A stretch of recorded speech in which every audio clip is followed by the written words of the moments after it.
Also, wir würden jetzt auf dieser Erde starten und wir wollen uns dieser Sonne nähern.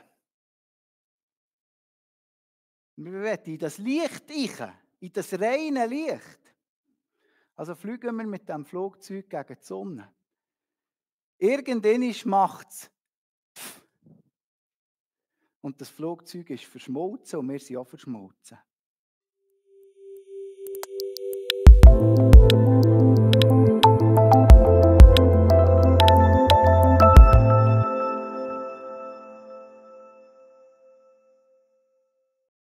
Ich weiß nicht, wie ihr umgeht mit Menschen, die sich nicht so verhalten, wie mir das Gefühl hätte, sie sollten. Ich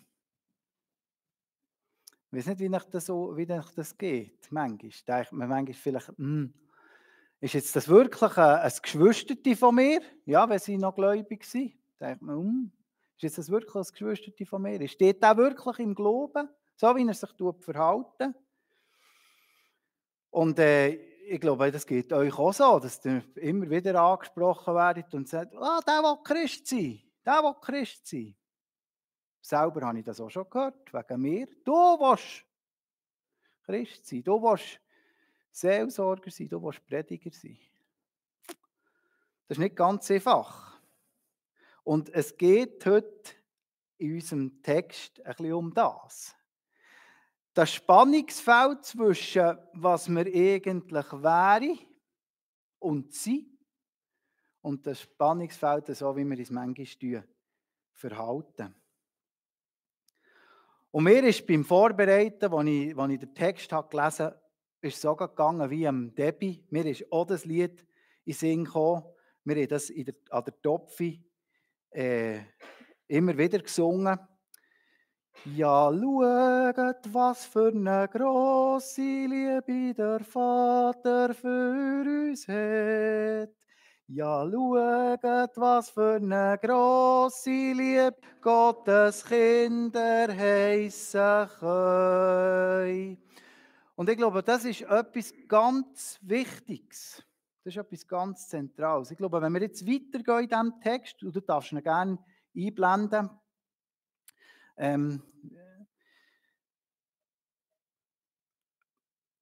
dass wir das ganz tief im Herzen haben. Das ist ein Vorrecht. Und es steht oben drüber.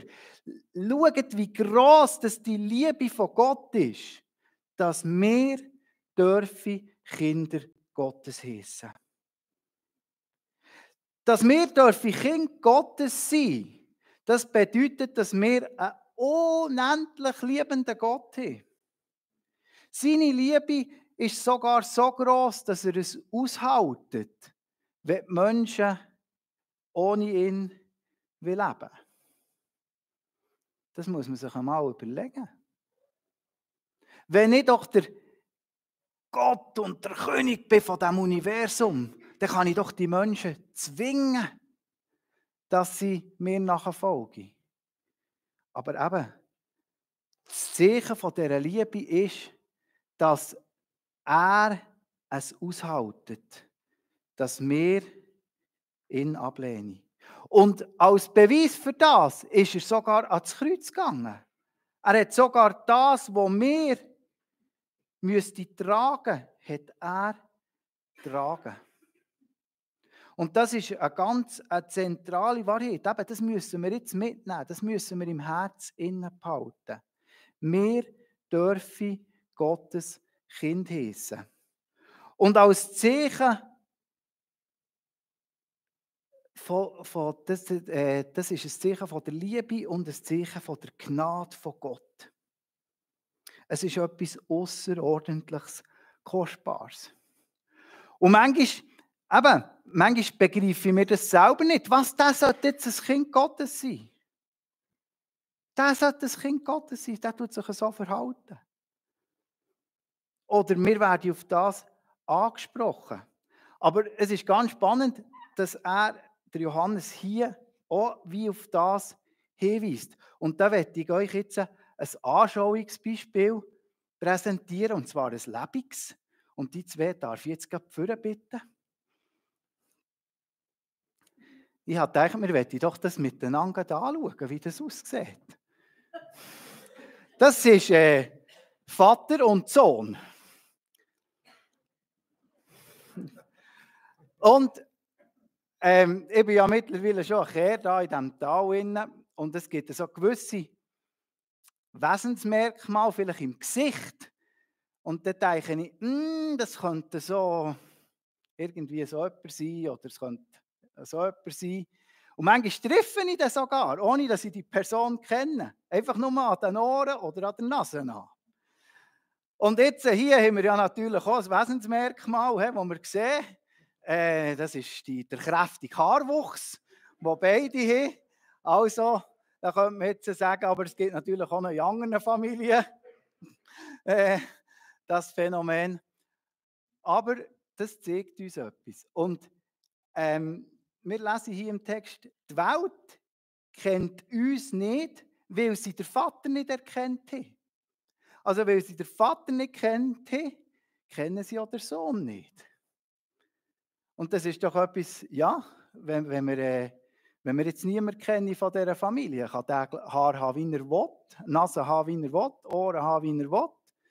Wir kommen nicht darauf, dass das ein Schmied ist. Aber weil wir den Vater kennen, können wir sagen, Mama, Grösse hat er nicht gerade ganz vom Vater, die hat er vielleicht mehr vom Großvater, oder? Wenn wir dann noch weiter zurück wissen, kommen wir dann auf das zu. Aber wir können anhand vom Vater auf den Sohn schließen. Und wenn wir den Vater nicht kennen, machen wir uns Gedanken. Und das ist mir so, ja, irgendwie wie gross geworden. Es gibt ganz viele Leute, die sagen, ich will mit dem Christentum nichts zu tun haben, weil sie nur die Kinder kennen. Weil sie nur die Kinder kennen, weil sie Begegnungen gemacht haben.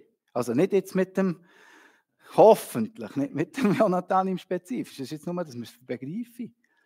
Aber sie haben Begegnungen gehabt mit Leuten, die sagen, sie seien Kinder von Gott. Sie seien Gottes Kinder. Und dann denken sie, aha, dann muss der Vater auch so sein. Sie tun vom Kind auf den Vater schließen. Und das ist so etwas Wunderbares. Im Himmel ist es eben anders. Der Vater im Himmel tut uns prägen. Und wir sind immer nur ein Abglanz vom Vater. Niemals die volle Schönheit vom Vater. ja, genau. Er arbeitet dran. Aber ich denke, ja, wenn wir jetzt die zwei, ihr dürft wieder sitzen, merci vielmals, dass wir das Bild so ein bisschen mitnehmen können. Warum kennt uns die Welt nicht? Weil sie den Vater nicht kennt. Und es wäre schön, wenn wirklich alle Menschen dürften selber dem Vater begegnen. Nicht abhängig wäre von uns. Sich nicht abhängig machen von uns. Ja, wir wissen, das ist natürlich gäbig. Wenn ich sage, ja, der oder der oder der oder der tut nicht so, dann muss ich mich ja nicht um Gott kümmern. Aber es ist auch so wunderbar, dass Jesus sagt, er ist der gute Hirte. Und andere Beispiel, er geht den Menschen nach. Er will den Menschen auch begegnen. Auch wenn wir einfach mangelhaft sind.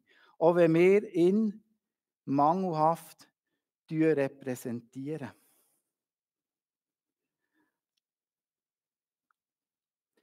Es ist mein Wunsch, dass die göttliche DNA, die ich in mir inne habe, als Kind Gottes, immer mehr sichtbar wird, immer mehr zum Tragen kommt. Und da wollen wir jetzt uns noch ein bisschen weiter im Text fortbewegen. Ein weiterer Unger heisst es,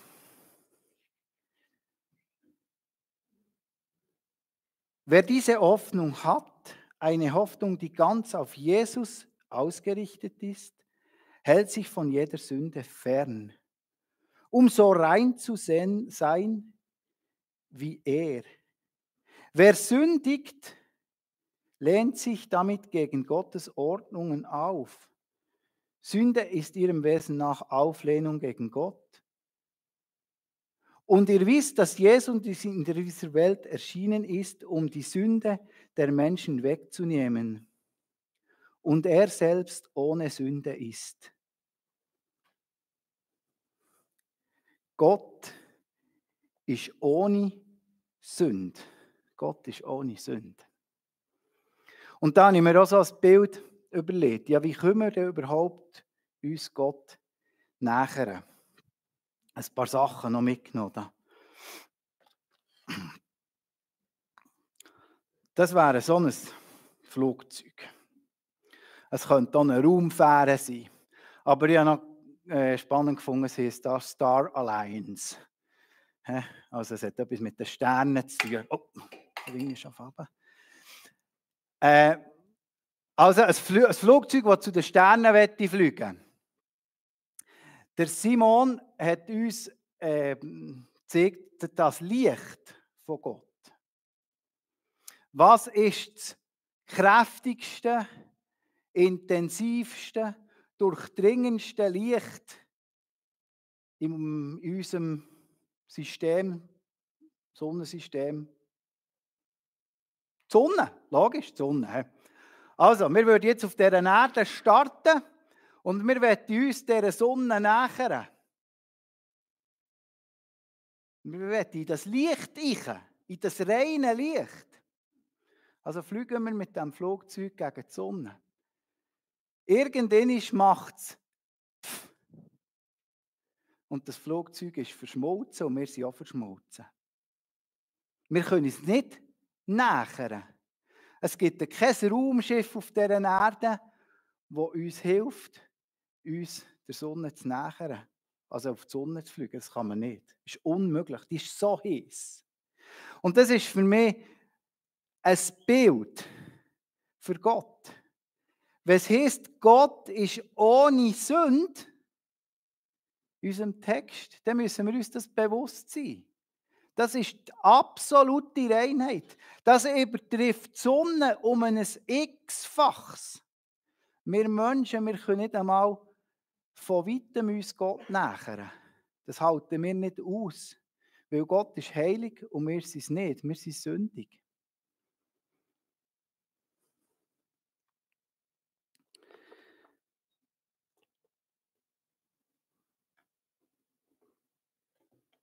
Dort, wo Gott ist, kann die Sünde nicht existieren.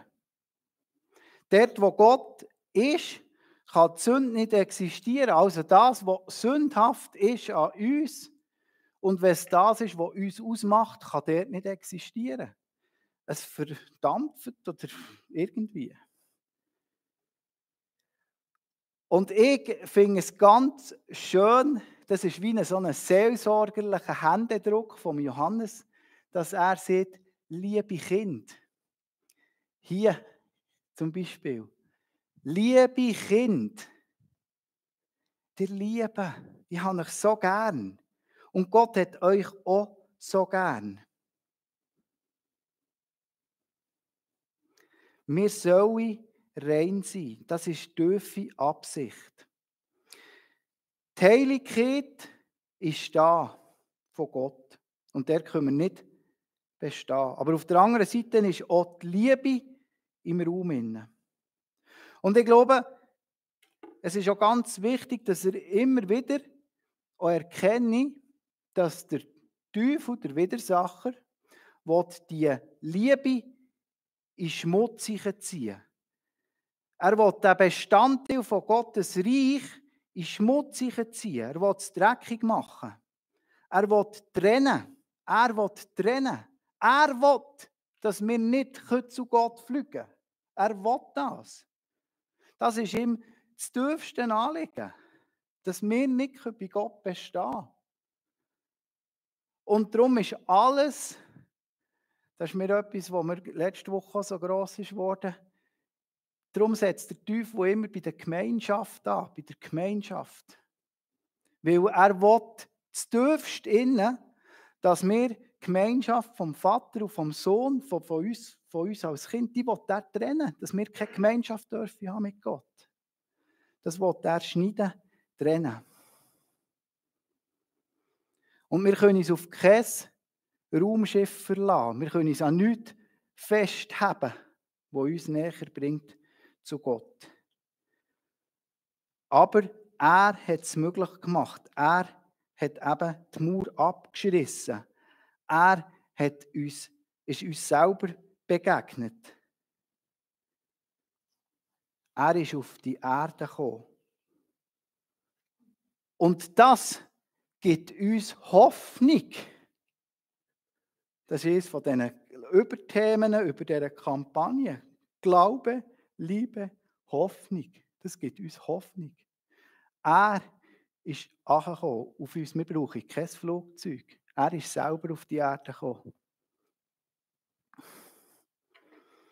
Und hat es gezahlt. Er hat Gemeinschaft möglich gemacht. Und jeder, der in dieser Hoffnung lebt, der darf sich immer wieder auch reinigen. Darf immer wieder zu Jesus kommen und sagen, schau, vergib mir wieder. Nimm mich wieder zu suchen. Und ich weiß nicht, wie es euch geht, aber ich habe so Sachen, wo ich manchmal merke, ja, jetzt habe ich bewusst gesündigt. Und ich merke, wie die Gemeinschaft mit Gott anfängt zu leiden. Eben, der freut sich der Teufel, weil er konnte da irgendetwas Sand ins Getriebe schiessen. Und wir dürfen uns nicht entmutigen, nicht davon fortweichen. Und hier in diesem Text geht es ja noch weiter. Es geht sogar so weit, dass er am Schluss sagt, schau, wer in Gott innen ist, der kann gar nicht sündigen. Das ist der Heikel. Wer aus Gott geboren ist, sündigt nicht. Denn in ihm ist und bleibt die erneuernde Kraft Gottes. Gott ist sein Vater geworden. Rein von der Theorie her leuchtet mir das absolut ein. Wenn wir Gottes Kind sind, wenn wir das Kind sind vom Vater, dann haben wir die DNA in uns, die Gene, die Funktionen vom Vater. Von unseren Eltern haben wir in uns. Die tragen wir in uns. Und wenn wir ein Kind von Gott sind, dann tragen wir die Erbeigenschaften von Gott in uns. Also das Göttliche tragen wir in uns, wenn wir sein Kind sind. Und jetzt habe ich vorhin gesehen, das geht nicht zusammen da, das ist mit dieser Sonne. Also müssten wir eigentlich rein von der Theorie her, würde das stimmen? Ja, wir können nicht mehr sündigen, weil Gott ist ja in uns. Das wäre super. He? Und da muss ich einfach schlicht und einfach sagen, das ist falsch. Aber das steht doch in der Bibel. Nein, es ist falsch. Ich habe noch niemanden gefunden auf dieser Welt, der nicht mehr sündigt. Der frömmste, das heiligste Vorbild, das ich kennen auch dort habe ich Sünde festgestellt. Dass er Fehler macht, vielleicht so zu sagen. Und an dem habe ich wirklich noch ein bisschen gecatcht. Aber es ist mir auch wichtig, das heute Morgen hier zu sagen. Weil es gibt die Lehre des reinen Herzens. Und die ist verkündet worden, auch in der Heilsarmee, dass man gesehen hat, ja, das kommt dann wie ein zweiter Segen. Und wenn du den Segen von der Heiligung hast, dann bist du wie auf einer anderen Stufe oben. Dann kannst du wie fast nicht mehr nicht sündigen. Und ich habe wirklich gerungen um das. Und nachher habe ich diese Woche eine Frau gelernt kennen, die hat Krebs und hat eine schwere Chemotherapie müssen machen. Und sie hat gesehen, sie sei fast gestorben an dieser Chemotherapie, weil das in ihr eine allergische Reaktion ausgelöst. Und dann habe ich gedacht, das könnte eine Hilfe sein. Weißt du, wenn wir jedes Mal, wenn wir etwas machen, wo wir bewusst als Sünde wissen, wenn wir Bückeli überkämen, wenn sie das Vieh anbeissen, eine allergische Reaktion. Und ich glaube, da drinnen könnte die Antwort liegen. Ich weiss, dass solche Bibelstellen viel Leid haben ausgelöst.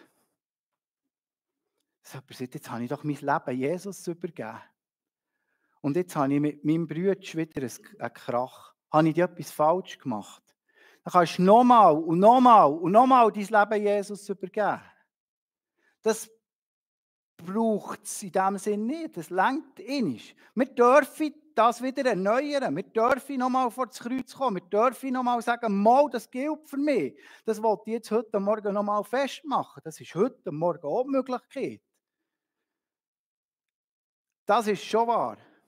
Aber es reicht, wenn ich Jesus in mein Leben aufgenommen habe, wenn ich gesagt habe, ich will mit dir leben jetzt, dass Jesus in meinem Leben innen ist. Und jetzt soll das auf einen Raum gewinnen. Wenn wir nämlich den Vers genau lesen, sehen wir das auch, dass es soll Raum einnehmen. Erneuernde Kraft Gottes. Erneuernde Kraft Gottes. Und ich habe da noch ein anderes Bild mitgenommen, für das ein bisschen zu symbolisieren. Das ist meine Zielscheibe. Der Elia hat gerade in eine Dartpfeile schiessen. Dann habe ich gesagt, nein, das ist, oder Judith hat da interveniert und gesagt, nein, das ist eigentlich nicht die Meinung. Das hat der Vati einfach parat gemacht, weil er es dem Gottesdienst braucht. Die Zielscheibe könnte unser Leben symbolisieren. Und das wäre eigentlich das Ziel des Lebens, dass wir ins Rote treffen. Sünde, vom griechischen Wort her, Hamartia, das haben sie gerufen, wenn der am Schützenfest daneben geschossen hat. Der vorne bei der Zielscheibe gestanden ist, hat am Schütz hinterher gerufen, Hamartia, du hast den nicht getroffen, du hast daneben geschossen.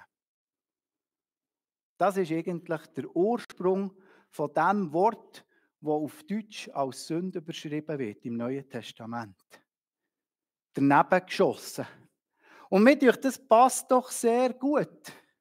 Das Ziel vom Leben verfehlt zu haben, daneben geschossen. Ich habe nicht berichtet. Das ist Sünde. Sündiger Mensch, unter der Sünde sein. Wir tun das ganze Leben, unser ganzes Leben ist am Ziel vorbeigeschossen. Sünde tun als Tätigkeit, ich breche einfach zwischendurch nicht.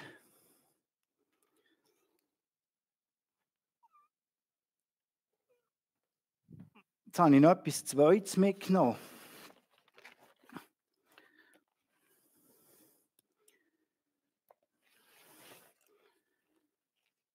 Das wäre ein Spiegel, wie sie da sagen. Also ein Spiegel ist nicht das, was ich im Badzimmer,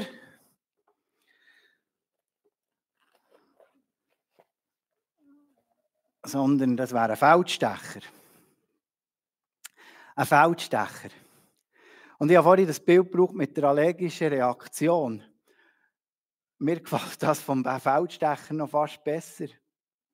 Dass Gott uns einen Feldstecher gibt. Wenn wir ihn annehmen, dass wir dürfen durch eine andere Optik auf unser Leben schauen. Dass wir dürfen sehen, was das Ziel ist. Dass wir dürfen brechen. Und jetzt ist es ja so, dass im Alter die Sehe eigentlich gäng mehr abnimmt. Aber das, was ich glaube, und das ist die Wahrheit, dass unser Gesehen gäng darf besser werden, wenn wir mit Jesus unterwegs sind. Dass wir gäng genauer dürfen sehen, was nicht gut ist. Und ich glaube, es ist da wichtig, nochmal zu unterscheiden, der Unterschied zwischen Sünde als Zustand, wo wir befreit sind davon, wenn wir Jesus annehmen, und der Sünde als Tätigkeit, wo wir gäng noch drinnen leben. Aber es ist wichtig, dass wir auch die Sünde, die als Tätigkeit in unserem Leben innen ist, dass wir die mehr und mehr überwinden können, dass wir mehr und mehr die Sünden ablegen können, dass wir das angehen können. Und ich glaube, der Paulus hat das auch so schön geschrieben, wenn er sagt, flieht der Sünde. Springt davon, wenn ihr an einem Ort merkt, da ist Sünde. Aber wenn ihr es seht, wenn ihr es wahrnehmt, dann flieht. Und weißt, das kann ganz unterschiedliche Sachen bedeuten. Wir wissen, dass es so wie auch so Schlagwörter gegeben hat. Zum Beispiel ein Christ jasset nicht, oder ein Christ geht nicht ins Restaurant, oder ein Christ tut nicht Handörgeln, etc. etc. Ihr kennt das. Und da ist alles etwas dran, weil es einen Zusammenhang hatte mit dem. Und wenn man dann sagt, Paulus, Achtung, jetzt flieht dem. Aber wenn ich keine Geschichte habe mit Jassen oder so, dann ist das für mich vielleicht nicht unbedingt das Problem. Also ich habe nie mit Geld gejasset oder irgendetwas. Das ist für mich ein Kartenspiel. Das ist so ein Beispiel. Aber wenn man merkt, hier ist etwas, das zieht mich wieder zu dieser Sünde her, das ist vielleicht der Umstand oder da, wo ich drinnen war, dann lasst es sein, flieht dem. Tut es auf der Seite lassen. Aber immer wieder auch bitten, Gott, zeig mir das. Das kann sich auch wieder ändern. Dass ich vielleicht auch wieder in das Umfeld kann und diesen Leuten dort begegnen kann und als Befreiter wieder das kann tun und machen. Nicht die Sünde, aber am Ort sein, wo ich das erlebt habe.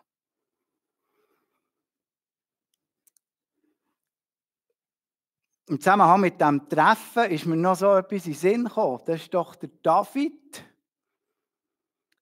der getroffen hat. Der hat dem Goliath die Stirn getroffen. Der Stier ist gesessen. Der Goliath ist umgekehrt. Hat er nicht getroffen, dann hat er das ganze Volk Israel ins Unglück gestürzt. Sie wären von den Philister verknechtet worden.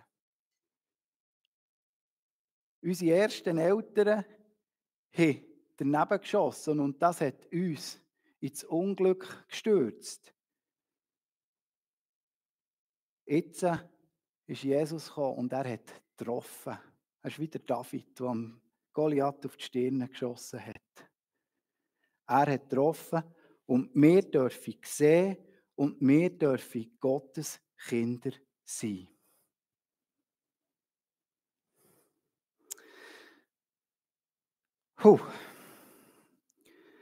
Das ist jetzt eine happige Sache. Wer Gott erkennt, der kann in seinem Leben keine Sünde dulden. Wer Gott erkennt, wer Jesus angenommen hat, der kann in seinem Leben keine Sünde dulden. Er darf es nicht, weil es ist wieder eine Trennung. Es zieht ihn wieder von Jesus fort. Und der Teufel will uns immer wieder die Hoffnung rauben und sagen, schau, jetzt hast du schon wieder versagt, du bist wieder fort, du bist wieder fort, du bist wieder fort. Nein, wir bleiben Gottes Kind. Das kann er uns nicht nehmen. Und der sagen, nein, ich bleibe ein Gottes Kind und Jesus hat für mich gezahlt und das ist wichtig und richtig und Punkt. Aber es kommt wie einfach etwas zwischen in unserer Gemeinschaft, wo wir nicht dürfen tolerieren, weil es uns entfernt. Wir tragen die göttliche DNA in uns. Und darum soll die Sünde in uns ein Unbehagen auslösen. Unser Gesehen, unser Umgang mit Sünde im persönlichen Leben sollen wir schulen. Und nicht der Blick auf unsere Geschwister, die sollen wir schulen. Auf unser Leben, diesen Blick sollen wir schulen. Da sind wir gut, ja, der tut und das, sondern auf unser Leben schauen. Es geht nicht in der ersten Linie darum, die Sünde der anderen aufzudecken, sondern dass ich gegenüber meinen eigenen Sünden nicht abgestumpft werde. Und darum, glaube ich, heisst es hier auch am Schluss vom Abschnitt, wer nicht das tut, was in Gottes Augen recht ist, das ist wie jemand, der eben so abgestumpft wird. Und darum heisst es da auch, dass die Liebe zu den Geschwistern wieder hier erwähnt wird. Genauso wenig stammt der von Gott, der seinen Bruder oder von seinen Schwestern nicht liebt. Es fängt bei uns an.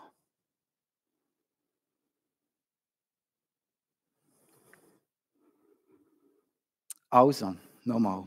Es ist ein riesiges Vorrecht, dass wir Kinder Gottes dürfen heissen. Für uns Menschen wäre es alleine schon ein Privileg, wenn wir Knechte sein, Sklaven von Gott sein. Und auch das Bild haben wir auch in der Bibel mehrfach. Der Paulus sagt, ich bin ein Sklave Gottes geworden. Das wäre schon ein riesen Privileg. Aber Gott macht uns zu Kind. Wir sehen das im Gleichnis vom verlorenen Sohn. Der hat gesagt, oh, ich will doch zurückgehen, ich will Knecht werden. Aber der Vater hat ihn wieder in die Familie aufgenommen. Jetzt kommen ein paar Fragen, die wir weiter reflektieren darüber. Du darfst sie einblenden. Wo toleriere ich Sünde in meinem Leben? Wo habe ich vielleicht resigniert? Wo bin ich hoffnungslos geworden? In Bezug auf meine Lieblingssünden. Die göttliche DNA ist in mir, aber ich trage noch ein menschliches Erbe in mir, das ich gerne ablegen würde. Was ist das? Und ich trage auch in mir sündige Charaktereigenschaften von meinen Vorfahren in mir. Sachen, die ich gelernt habe von meinen Eltern. Wo möchte ich auch das angehen? Und da gibt es Möglichkeiten, aber man kann hier vorkommen, man darf das Gespräch suchen. Wir erleben das immer wieder auch im Sozodienst, dass man wirklich so Sachen wie ablegen kann, einen Strich drunter machen. Es gibt da ganz viele Möglichkeiten, wie wir das angehen können. Aber wichtig ist, dass wir es angehen. Amen.